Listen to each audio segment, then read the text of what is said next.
Hello everyone, today we will learn how to register domain using Route 53 service. So here we are on the dashboard of Route 53. We can see a link here, register domain, or optionally we can go from here, registered domains. So let me click to the register domain.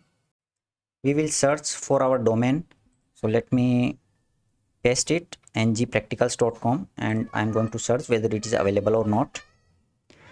You can see this is available and the price is $14 per year. So we can see other domains with this name also, ngpracticals.net, or so they have their different price.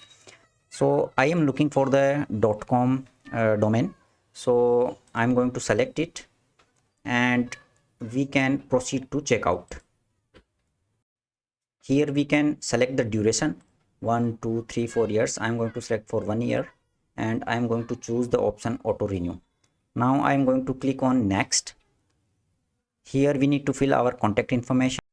I have filled the detail, contact type person and all my details, and then admin contact, tag contact and billing contact, they will be same as a registrant contact. Now we will click on next. So here we need to review and then submit it,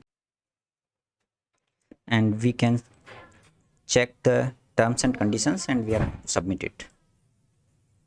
Now we got the message that the request to register following domain is in progress. You will receive a registration status email for each domain. If you look into the request, this is how it will look like.